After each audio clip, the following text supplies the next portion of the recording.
Saunders, welcome to RACC in Berlin. Can you introduce your name and a bit about what you do in Formula E? Yes, I'm Saunders CB and I'm one of the pit lane reporters for Formula E and also one of the digital presenters. And this is my 7th season of Formula E. Wow, a veteran.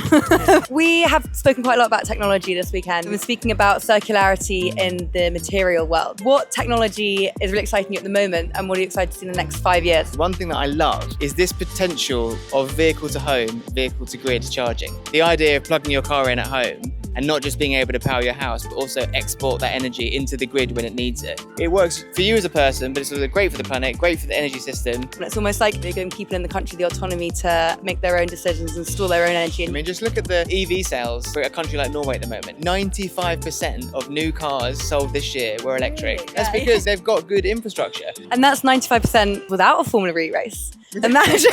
In 2020, the UK government banned the sale of plastic straws in pubs, restaurants. What do you think the next plastic straw moment will be? One thing that excites me is the reduction of waste in general. So I think it's going to be about communication and saying like, oh, actually that detergent, don't throw that away because there's a chemical compound in there that's really useful for this industry. So instead, put it in this bin and that's going to be in the next generation of this product. If we find ways to make the waste part of the solution, then we keep the convenience but reduce the waste. But the other thing I say is I think we're really close to having a bit more of a mass adoption of rail travel. What I think would be a game changer for rail travel, like the Eurostar, is if you got 4 times Avios on your Eurostar from London to Paris, even if the ticket is £20 more, I still think people might choose to do that option. That's a really good idea. Do you have a recent green win? Yes, this is now my 3rd year in a row of doing low carbon travel to Berlin from London. For me to get the train here was 98% more carbon efficient than flying. And you know what the difference was in hours, door to door?